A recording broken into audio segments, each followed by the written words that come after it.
আপনার স্ত্রীকে আমার ভালো লেগেছে অর্ণব সাহেব। অর্ণব হুটহাট এমন কথা শুনে মাথা তুলে তাকালো।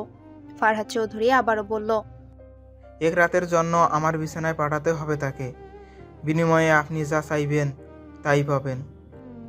অর্ণব এখনো তার দিকেই তাকিয়ে আছে। এমন একটা কথা শুনতে হবে তা হয়তো কল্পনাতেও করতে পারেনি সে। নীরবতা ভেঙে অর্ণব বলল, সরি স্যার, আমি আমার স্ত্রীর সাথে এমনটা করতে পারবো না। অর্ণব সাহেব, আপনি কি ভুলে গেছেন যে কি ছিলেন আপনি? জিরো থেকে হিরো হয়েছেন আপনি, আর সেটাও আমি দয়া করেছিলাম বলে।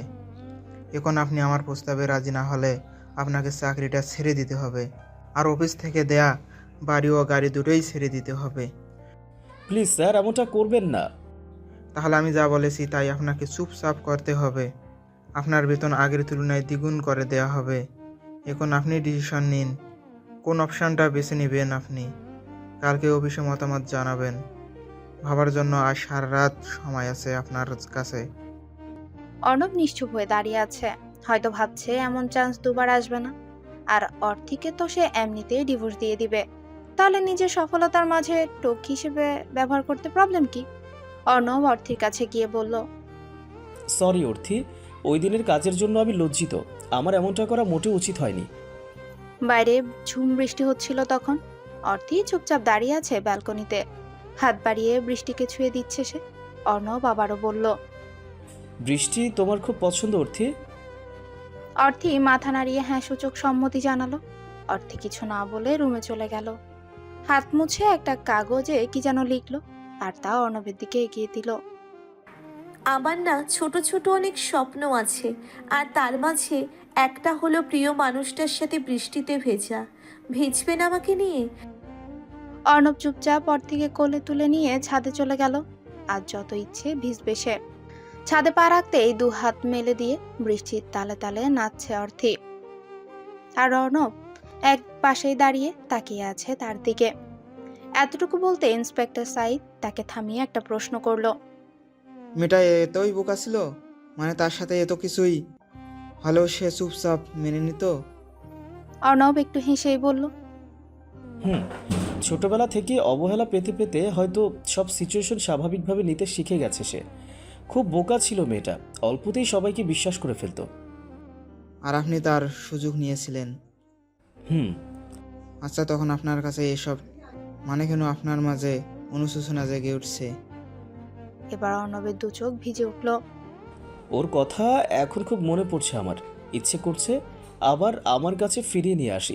একবার নয়, হাজারবার সরি বলি তাকে, কিন্তু সেই সুযোগ তো আর নেই। আমি আমার বাচ্চার মুখে বাবা ডাক শুনতে পাইনি। ওই দিনের পর থেকে দু কান জুড়ে শুধু আমার ছোট্ট বাচ্চাদের কান্নার আওয়াজ ভেসে আসে। মনে হচ্ছে এই বুঝি আমার সন্তানটা কাঁদছে। আমি আমার বাবাকেও হারিয়ে ফেললাম ওই ঘটনার জন্য। মা তো বলেই দিয়েছে আমার মতো কুলাঙ্গারের চেহারা দেখলে সে আত্মহত্যা করবে। এসবের থেকে মুক্তি চাই আমি। আমার মৃত্যুদণ্ড হোক, এটাই আমি চাই। আমার মতো মানুষের অবশ্যই শাস্তি পাওয়া দরকার।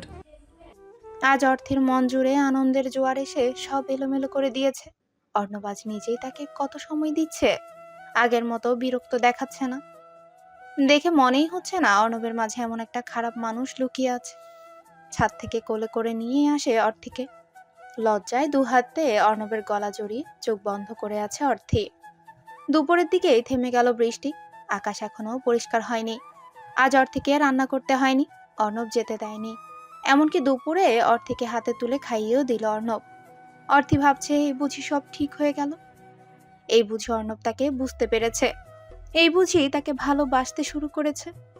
এই বুঝি তাকে ভালোবাসতে শুরু করেছে। ভাবতেই তার মন আকাশের পাখিগুলোর মতো ডানা মেলে উঠতে লাগে। কাগজে কিছু একটা লিখে অর্ণবের দিকে এগিয়ে দিল অর্থি। আপনাকে একটা সুখবর দেওয়ার আছে। অর্ণব তার দিকেই তাকিয়ে বলল। কি? অর্থি আবারও লিখে বলল। পরে বলবো, এটা সারপ্রাইজ। বিকেলে আকাশ প্রায় পরিষ্কার। ব্যালকনিতেই বসে আছে অর্থি। তখনই ফোনে একটা মেসেজ এসে। কেমন আছিস বোন? আলহামদুলিল্লাহ ভাইয়া, তুমি? অর্ণির তো বিয়ে ঠিক হয়ে গেছে, শুনেছিস? কি বলো? ও তো এখনো ছোট। পাত্র ভালো, তাই হাতছাড়া করতে চাইনি। আচ্ছা, কি করে পাত্র? নিজেদের অনেক বড় বিজনেস আছে। আচ্ছা, অর্নি কি রাজি? প্রথমে রাজি হয়নি, এরপর ছবি দেখে রাজি হয়ে গেল। আচ্ছা, বিয়ে কবে? আগামী মাসের 15 তারিখ, মনে হয় 20 দিন আছে। অর্নির বিয়ে তো ঠিকই হয়ে গেল, এরপর তো বাড়িটা পুরো খালি হয়ে যাবে, তাই না? রে, তোকে অনেক মিস করি। কিন্তু আমি তো তোমাদের কাছে বোঝা ছিলাম। কে বললো? তা না হলে কি আমার বিয়ে হচ্ছিল না দেখে মা আমার হাতে বিষের বোতল এনে দিয়ে বলেছিল এটা খেয়ে আমাকে মুক্তি দে? বোঝা না হলে কি এসব বলতো? ওসব নিয়ে এখনো ভাবিস? ওসব অনেক ওসব এখন অতীত। আর অতীত ভেবে কষ্ট পাওয়া ঠিক না। কিছু অতীত কখনো মন থেকে একেবারে মুছে ফেলা যায় না, তবুও ভুলে থাকতে চেষ্টা করি। ভালোই তো আছি। অর্ণব খুব ভালো ছেলে। সন্ধ্যায় অর্ণব একটা নীল শাড়ি এনে অর্থির হাতে দিল আর বলল, এটা পরে নাও, রাতের বেলায় ঘুরতে বের হব আমরা। অর্থির বোকার মন খুশিতে হকচকিয়ে ওঠে। সে এক মুহূর্ত দেরি না করে সেজেগুজে একেবারে রেডি। অর্ণবের সাথে বের হলো সে। নীল শাড়ি, হাতে নীল চুড়ি। একটু দূরে গিয়ে কিছু গোলাপ কিনে অর্থির হাতে দিল অর্ণব। অর্থি আজ খুব খুশি। খুশিতে রাস্তায় জড়িয়ে ধরলো অর্ণবকে সে। অর্ণব তাকে ছাড়িয়ে কানে কানে ফিসফিসিয়ে বলল। এটা রাস্তা, বাড়ি না। অর্থি লজ্জা পেল। হুটহাট এত কিছু পেয়ে হয়তো নিজের আবেগ কন্ট্রোল করতে পারেনি সে, তাই তো এমনটা করলো। এরপর অর্থিকে নিয়ে একটা বড় হোটেলে গেল সে। অর্থি চারদিকেই চোখ বুলাচ্ছে। অর্ণব ওদের সাথে কি যেন বলছে, তাও সে বুঝতে পারছে না, কারণ সে হোটেলের সবকিছুর দিকে তাকিয়ে দেখছে। এরপর অর্ণব তাকে নিয়ে হাঁটা ধরলো। অর্থিও চুপচাপ চারদিকে চোখ বুলাতে বুলাতে অর্ণবের সাথে হাঁটতে লাগলো। এরপর একটা রুমে ঢুকে গেল তারা। অর্থির সাথে সবসময় কাগজ আর কলম থাকে। সে অর্ণবের দিকে একটা লিখা এগিয়ে দিল। আমরা কি আজ এখানেই থাকবো? কিন্তু আর্থির কথায় উত্তর দিল না অর্ণব। চুপচাপ দাঁড়িয়ে রইল সে। একটু পর ওয়াশরুম থেকে বেরিয়ে এলো একটা লোক। তাকে দেখেই চক্ষু চড়ক গাছ অর্থের। এটা তো অর্ণবের অফিসের বস ফরহাদ চৌধুরী। অর্থি এবার অর্ণবের দিকে জিজ্ঞাসা দৃষ্টিতে তাকালো, যার অর্থ লোকটা এখানে কেন? অর্ণব সোজাসুজি ভাবেই বলল, আজ রাতটা ওর সাথে থাকতে হবে তোমাকে, এরপর সকালে এসে তোমায় নিয়ে যাব আমি। মুহূর্তেই অর্থের মাথায় যেন আকাশ ভেঙে পড়ল। এই মুহূর্তে কোথায় যাবে, কি করবে কিছুই বুঝতে পারছে না সে। সে দ্রুতই একটা লিখে লিখে অর্ণবকে দিল। প্লিজ আপনি আমায় মারুন, কাটুন, যাই করেন, প্রয়োজনে আমায় মেরে নদীতে ফেলে দিন, তবুও এত বড় পাপের মাঝে আমায় ছেড়ে যাবেন না। আপনি ছাড়া আর কাউকে আজ পর্যন্ত আমার হাতও স্পর্শ করতে দিইনি, সেখানে আমি পারবো না। কিন্তু অর্ণবের মাঝে একটুও দয়া হলো না। ঠাস করে অর্থের গালে একটা থাপ্পড় দিয়ে বলল। যা বলছি চুপচাপ তাই করবি। অর্থি দ্রুতই আরেকটা লিখা দিয়ে বল, প্লিজ আল্লাহ সইবে না এত বড় জুলুম। আমার জীবনে এত বড় পাপ জুড়ে দিবেন না আপনি। আপনার দুটো পায়ে ধরি আমি। এরই মাঝে মাঝে ফরহাদ চৌধুরী তার কাছে এসে চুলগুলো ছুঁয়ে দিয়ে বলল, অর্ণব খুব মারে তাই না? ব্যাপার না, আজ দেখবে আমি খুব আদর করব তোমায়, যা এর আগে কখনোই পাওনি তুমি। অর্ণব কিছুই বলছে না। চুপচাপ চলে যাওয়ার জন্য পা বাড়ালে অর্থি ফ্লোরে পড়ে অর্ণবের পা জড়িয়ে ধরে হু হু করে কাঁদতে শুরু করে। কিন্তু তবুও মায়া হলো না অর্ণবের। অর্থিকে লাথি মেরে সরিয়ে রুম থেকে বেরিয়ে যায় সে। অর্থের ভাবি তখন দুপুরে রান্নার জন্য প্রস্তুতি নিচ্ছে। তখনই কলিং বেলের শব্দে সে এগিয়ে গিয়ে দরজাটা খুলে দেখে বাইরে অর্থি দাঁড়িয়ে আছে। চুপচাপ, মুখটা ফ্যাকাশে, অন্যমনস্ক হয়ে দাঁড়িয়ে আছে সে। ভাবি একটু বিরক্তি ভাব নিয়ে বলল,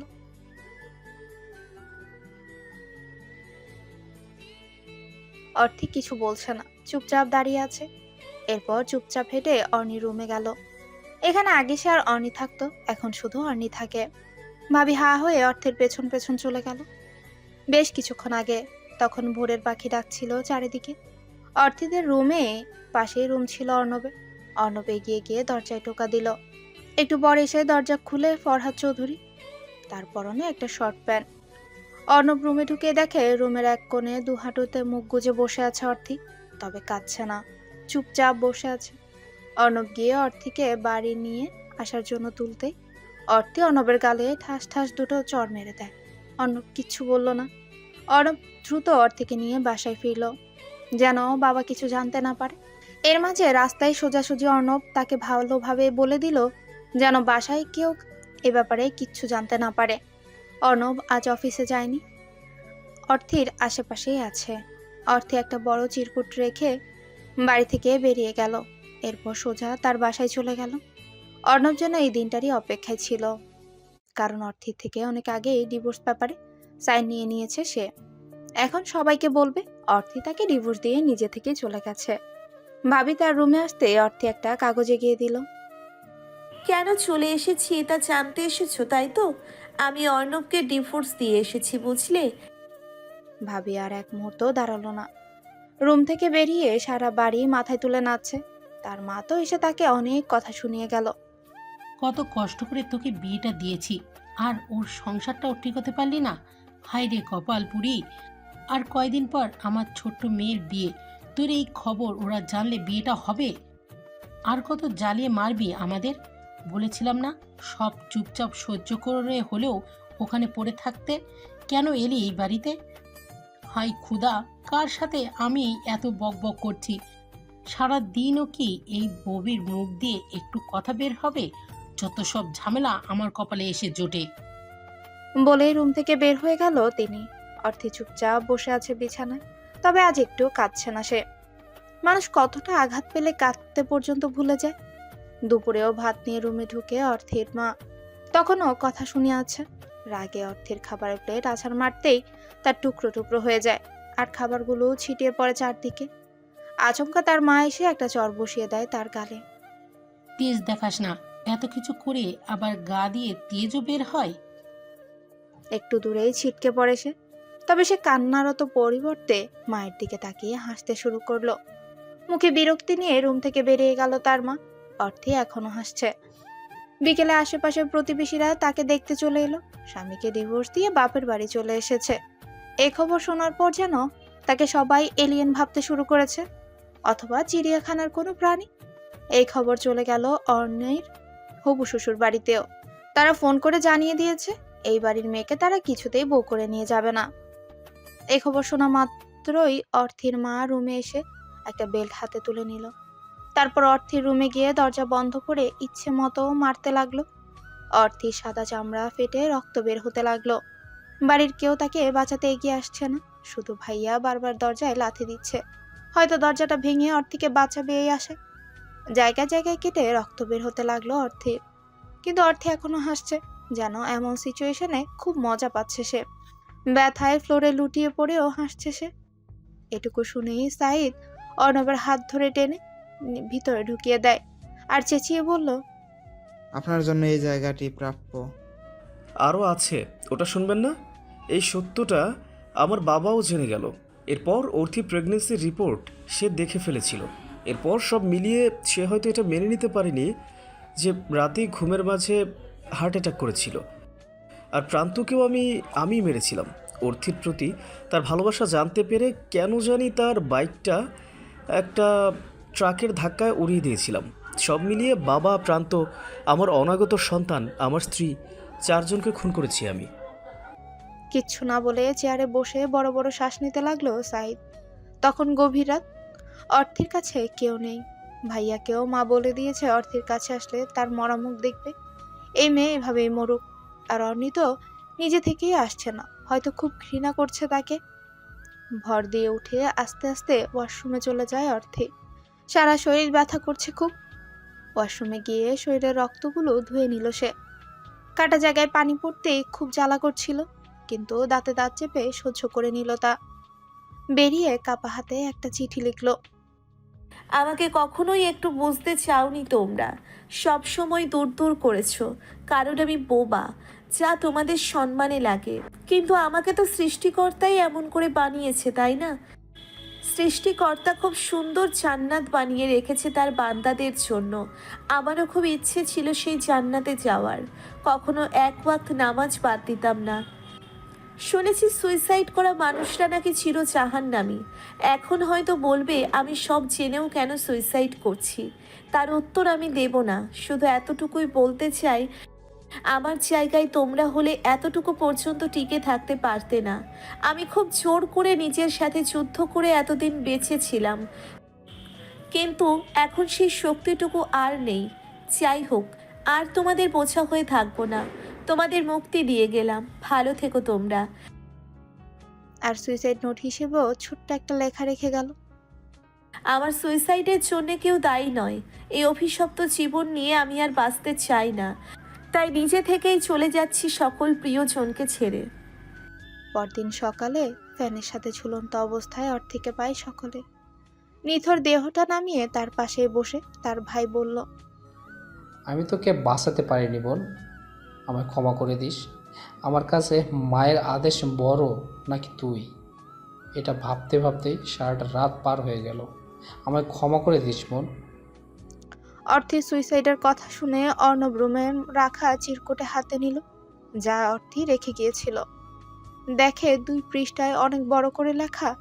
খুব জানতে ইচ্ছে করছে অর্থির শেষ চিরকুটে শব্দে কি লিখে গেছে। আপনাকে কিছু বলার নেই আমার, কারণ বলার ভাষা হারিয়ে ফেলেছি। জানেন আমার শৈশবটা কেটেছে খুব বাজেভাবে। আমার কোনো বন্ধু বান্ধবী ছিল না। চুপচাপ ঘরের মাঝে বসে থাকতাম সারা দিন, কেউ আমার সাথে কখনো মিশতো না। খুব ছোট থেকেই ফ্যামিলি আত্মীয় স্বজনদের মুখে এটা সেটা শুনতে শুনতে বড় হয়েছি। খুব কাঁদতাম আমি, এরপর আস্তে আস্তে সব মানিয়ে নিতাম। একজন সাধারণ মানুষ যখন কষ্ট পায় আর তা কারোর সাথে যখন শেয়ার করে, তখন কষ্টটা কিছুটা হলেও কমে যায়। কিন্তু আমি ছোট থেকে যত কষ্টই পেতাম তা কখনো কারোর সাথে শেয়ার করতে পারতাম না। তখন আরও বেশি কষ্ট হতো আমার। আশেপাশের মানুষদের দিকে তাকিয়ে থাকতাম সব সময়, কত সুন্দর করে কথা বলে সবাই। তখন ভাবতাম, ইস, আমিও যদি ওদের মতো কথা বলতে পারতাম। জানেন, আমি সব সময় ভাবতাম আমাকে যে যাই বলুক, এমন কেউ আমার জীবনে আসবে যে আমায় বুঝবে, অন্যদের মতো খোঁচা দিয়ে কথা বলবে না। আমি তার সাথে চিরকুটের শব্দে কথা বলবো। সে আমায় ভালোবাসবে, খুব ভালোবাসবে। প্রান্ত নামের এমন একজনকে আমি পেয়েও হারিয়ে ফেলেছি। শুধু ফ্যামিলির দিকে তাকিয়ে কাউকে কিছু বলতে পারিনি। এরপর যখন আপনার সাথে বিয়ে হলো, তখন ভাবলাম যা হওয়ার তা তো হয়েই গেছে। এখন আমার স্বামীকেই আমি মন প্রাণ দিয়ে ভালোবাসবো। আপনাকে খুব ভালোবাসতাম আমি, কিন্তু কখনো তা মুখ ফুটে আপনাকে বলতে পারিনি, কারণ সৃষ্টিকর্তা আমাকে সে শক্তিটুকু দেননি। মাঝে মাঝে কল্পনা করতাম, যদি কখনো সৃষ্টিকর্তা আমাকে 1 মিনিটের জন্যে হলেও কথা বলার সুযোগটা দিত, তাহলে আমি আপনাকে জড়িয়ে ধরে খুব চিৎকার করে বলতাম, আমি আপনাকে ভালোবাসি। কিন্তু আমার সব চিন্তাই ছিল একটা দীর্ঘশ্বাস। গতকাল আপনাকে একটা সুখবর দিব বলেছিলাম না? এখন বলি, আপনি বাবা হতে চলেছিলেন। জানি না এখন আপনার প্রতিক্রিয়া কি হবে, তবে আমি আমার বাচ্চাকে সাথে নিয়েই অনেক দূরে চলে যাব, কারণ এই স্বার্থপর দুনিয়ায় এমন মানুষরূপী পশুদের হাতে আমি আমার সন্তানকে রেখে যেতে চাই না। আচ্ছা, আপনি কি আমায় একটুও বুঝতে পারেননি? ও, বুঝবেন কিভাবে, যেখানে নিজের ফ্যামিলির মানুষই আমাকে সবসময় মুখের কথায় লাথি উষ্ঠা মারত। আমি ছোট থেকেই এমন লাথি উষ্ঠা খেয়ে বড় হয়েছি। ভেবেছিলাম সবার জীবনেই তো কষ্টের পর সুখ আসে, তেমন আমারও আসবে, কিন্তু তার হলো কই। আমি সুখকে ছুঁতে গেলেই তা দুঃখে পরিণত হয়। আমি আসলে মানুষ না, রাস্তার কোনো ঘৃণিত পশু। সবার ব্যবহারে নিজেকে তাই মনে হয় আমার। যাই হোক, আপনাকে মুক্তি দিয়ে দিলাম। ঈশিতাকে বিয়ে করে নেবেন কেমন? ওই মেয়েটার সাথে এমন করবেন না। ভালো থাকবেন। আমি নামক পশুটা আর কখনো আপনাদের সামনে দাঁড়াবে না, আর কারো মুখ কালো করার কারণ হবে না। ভালো থাকবেন সকলে।